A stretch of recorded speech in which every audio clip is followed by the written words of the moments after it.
swamp is my world. It is who I am. It is what I am. I was once a man. I know the evil men do. Do not bring your evil here. I warn you. Beware the wrath of Swamp Thing. In 1982, Wes Craven's Swamp Thing appeared in Germany as The Thing from the Swamp.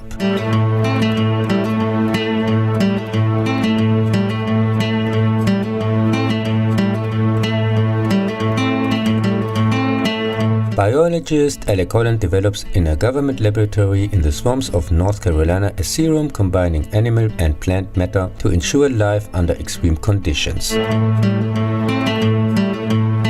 When the government employee Alice wants to bring him back to Washington for protection from the millionaire Arcane and his evil plans, Arcane and his henchmen attack the lab and kill Alec's sister. In the original and later in the TV series, it's his wife.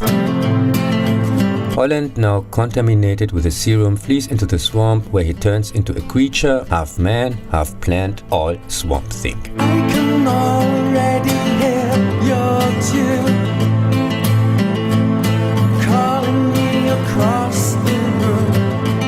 Arcane is able to replicate the serum, which seems to have a different effect on everyone, as it reveals the true nature of the, in this case, involuntary guinea pigs. He himself also takes it, since script says so, and turns into a murderous monster / leftover costume from the last kids' school play, just to get killed by Swampy in the final. The movie is based on Lean Wine and Bernie Wriggson's same-named DC comic character, who made his first appearance in July 1971 in the horror mystery anthology House of Secrets, issue 92.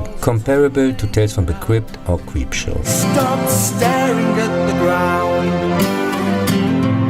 In the original story, where later Alec Holland is also called Alex Olsen, and which is set according to the Victorian clothing in the 19th century, I can practically see your face, and another revolutionary falls from grace. Swamp Thing was created when a jealous friend manipulated a scientific experiment in order to steal his wife after the death of his rival. After the explosion of the laboratory, he carries the unconscious, chemical-laden body into the swamp. When the woman doesn't react to his advances as planned, he decides to kill her too, before she reveals the truth. Just at that moment, the dead husband appears as Swamp Thing, kills the false friend and returns into the swamp because he isn't able to speak and his wife is afraid of him. The story also appeared again in Swamp Thing issue 33 from February 1985. He got his own series in 1972 to 76. The second origin story has some similarities to the movie. Biologist Alec Holland and his wife are researching a synthesis of animal and plant life in a secret government laboratory in the swamp under the protection of their friend FBI agent Matt Cable. During a raid by gangsters on behalf of the so-called Mr. E, he falls into the swamp on fire together with his newly discovered serum and turns into the Swamp Thing, a human-like being with the abilities of a plant such as photosynthesis, strength, healing powers and regrowth of severed limbs. His wife dies during a second attack by the same henchman, which leads Cable to believe that Swamp Thing is responsible for the death of his friends, and he starts to hunt him since then. Due to the friendly character of Holland, Swamp Thing is also a fundamentally positive figure, who is sensitive to environmental pollution. In the first series, he fought against evil while searching for the man who murdered his wife and caused his transformation, also looking for a way to become a human again. Although they only met twice during the first series, in issue 2 and in issue 10, as a transformed monster, the scientist/wizard Anton Arcane became his arch enemy. Obsessed to gain immortality in order to take revenge on those who didn't take him seriously as a scientist, and supported by his nightmarish army, the so-called Unman, Arcane tries to find the perfect host, which he assumes is Swamp Thing. The Unman are his failed experiment results. Both encounters with Swamp Thing end apparently deadly for him. The first time he jumps out of the window and dies. The second time he seems to be revived and appears as a mutation, never seen again after the final, where he also seems to die. In issue 3, Arcane's brother appears, whose daughter Abby develops feelings for Swamp Thing during this series. In the last 2 issues, Swamp Thing turned back into Alec Holland and had to fight against one last threat. This nonsensical development led nowhere and was later largely ignored. Although the next issue was already announced, the series was cancelled and Swamp Thing only had guest appearance from then on.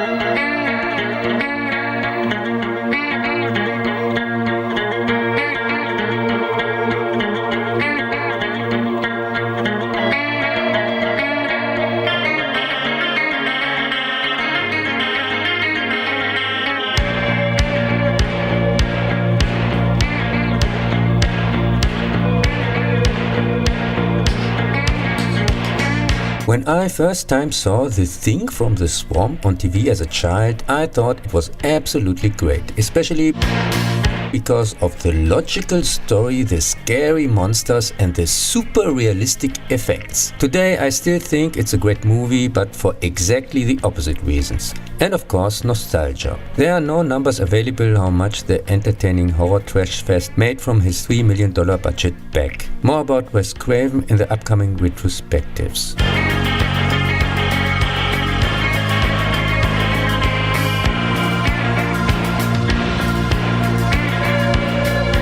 In the fairway of the Wes Craven movie, a new Swamp Thing series also appeared. 1982 to 96, the saga of the Swamp Thing, since 85 just Swamp Thing, in which among others Alan Moore participated from issue 20 to 64. See also the Alan Moore film adaptations retrospective V for Vendetta. The streetwise magician and anti-hero John Constantine appeared as a cameo in June 1984 in the saga of the Swamp Thing issue 25 and revealed himself completely in June 1985 in issue 37. From January 1988 to February 2018 in his own series Hellblazer with 300 issues, and since then as Constantine the Hellblazer, and so on. Magic and occult stuff I don't care for, especially not in comic form, so I am not familiar with his stories. I can't stand the movie from 2005 like everyone with a sane mind. I think the 13 episodes of the 2014 series, which was cancelled after one season, are okay. Don't care for the 2018 animated movie because I'm not interested, and also not in his appearances since season 3 in the 2016 series Legends of Tomorrow, because I stopped taking this sleeping pill right after episode 2. Alan Moore changed, among other things, Swamp Thing's origins. From there on, he was no longer half human, but something different. To be precise, a plant that just thinks it is Alec Holland. There's also more than just one swamp creature appearance, which explains the very first Swamp Thing in the anthology House of Secrets. And he also went into his relationships and sex life by introducing a possibility of physical union accomplished by eating psychedelic foods from his body, indicated in Return of the Swamp Thing, which also uses pictures from the original comics in the opening credits, which is probably the reason why this garbage is associated with Moore's run. From 2000 to 2001, Volume 3 with 20 issues was published by the DC label Vertigo. And under the same label also Volume 4 with 29 issues from 2004 to 2006. Volume 5 from 2011 to 2015 with 40 issues was part of the New 52. And 2016, Volume 6 had only 6 issues, but this time again under DC like Volume 1 and 2. In addition, there were specials in between which are not on this list. I am personally only interested in the first 2 volumes. In 1989, Swamp Thing returns in Schlockmaster with Jim Wynorski's unwatchable same-named Cucumber. In Germany, the responsible person clearly didn't know how to translate return, so he went the usual lazy road of I don't give a fuck since I get paid anyway, and just called it like the first one, only a bit greener. The Green Thief from the Swamp. This so-called movie is a kind of remake sequel whatsoever with a short flashback scene, and tries unfortunately to be a comedy. When I tried to watch it in the 90s, I already gave up shortly after the annoying introduction scene. Wynorski flicks, I counted 70 so far, are terrible enough when they try to be serious, but at least sometimes with a trash entertainment value thanks to that. Like his directional debut The Lost Empire from 1984, very entertainingly reviewed by my friend Sebastian from the Sci-Fi Night channel during our collaboration Bad Film Good Soundtrack Part 1 in 2018. Also, Cass and the Captain from the befriended Movie Island Show channel took in the same year a sober German look on this disaster. Links for both channels as usual in the description. Abby visits her stepfather Dr. Arcane, who mutated and died at the end of the first movie, but is back now because who cares? He is looking for the cure for something, I guess, also immortality and stuff, so he breeds human-animal hybrids, some of which constantly escape and attack people, some of whom are rescued by the Swamp Thing, but then not really, because they get immediately captured by Arcane's guards/Joker mercenary troops. Unless they are children who try unsuccessfully to be funny in endlessly stretched out scenes during the whole damn movie. Swamp Thing and Abby get closer. Arcane seems to need both of them because Science? In the end, his plan works out, but somehow it doesn't, and he apparently dies a second time in a fire. Swamp Thing can revive his dead new girlfriend and happy end, I guess. Except, of course, you could avoid this luck for 30 years and then have to watch it for a stupid review anyway.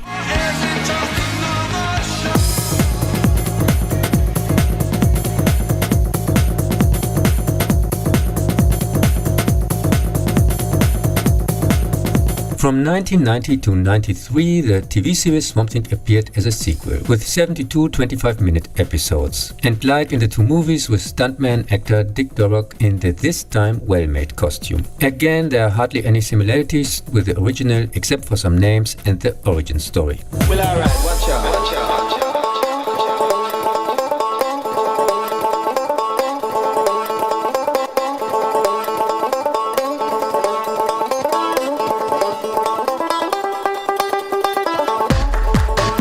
The entertaining series is a clear improvement on its predecessors, but again not a serious adaptation of the comics and their mythological rich world. The first episodes seem like from a kids' TV show. It is mainly about a little boy who secretly befriends the Swamp Thing and whose single mother is constantly for reasons hit on by Dr. Arcane, who, thanks to a corrupt police, saw no difference to today's uniformed friends and protectors of Big Pharma and rich criminals in general, constantly gets away with shootings, explosions and disappearing persons. His work on the immortality serum has caused his beloved wife to fall into a coma. So he keeps her in a glass coffin and tries to find a way to bring her back to life. In almost every episode he creates the monster of the week, which is usually fought off by the Swamp Thing. After 12 episodes, the tone changes abruptly when Arcane sells off the boy to child dealers and fakes his death. A never mentioned before already grown up half-brother takes over for the supposedly dead kid,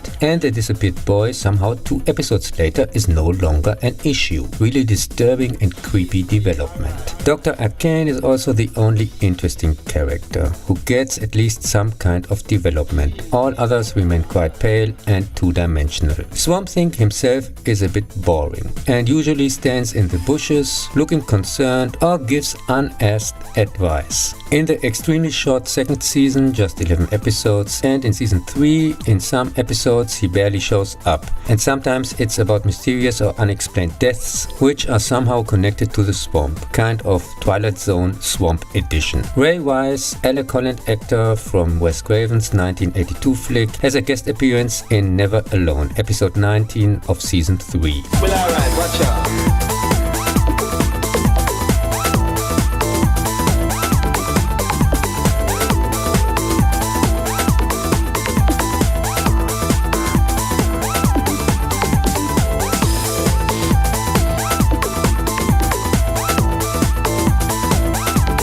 Similar to the screwed-up final of the original series from the 70s, Volume 1, each of the 3 seasons has a storyline at the end in which the Swamp Thing tries or becomes temporarily or partially human again. And that I will again be human.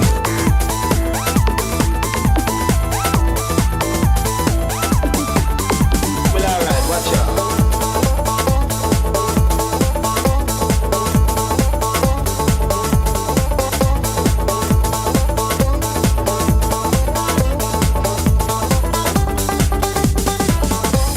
At the same time, there was also a same-named animated series with 30 minutes each episode. After only 5 episodes, it was cancelled. The series was following the annoying trend of silly, adult or horror anti-heroes made for children shows. Swamp Thing and his uninteresting, boring or annoying cliché friends fight against Arcane and his uninteresting, boring or annoying cliché gang of Unmen and other villains like Dr. Demu, Weed Killer and Skin Man. I just dig it.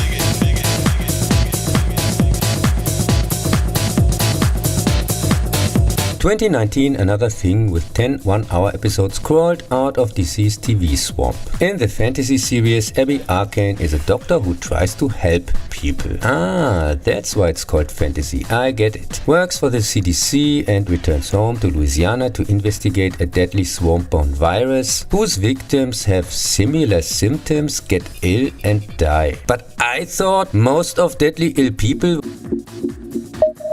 with a viral disease are asymptomatic or symptom-free. Nobody gets sick or dies from it, at most with it.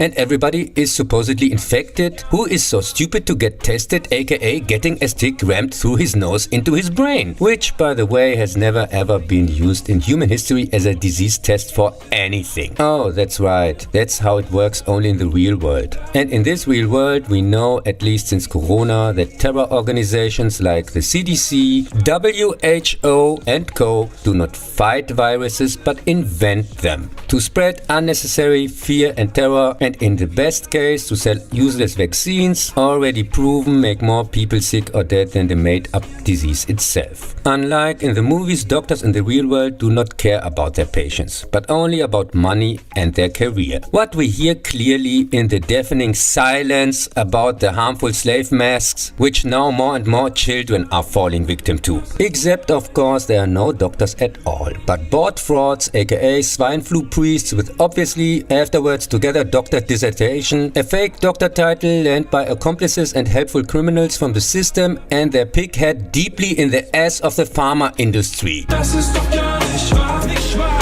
Das ist doch gar nicht wahr. Die Masse ist voll wie ein Schaf, die Freiheit wird nicht im Grab. And getting apparently a hunting premium for most by deliberately giving wrong medical advice harmed or killed people.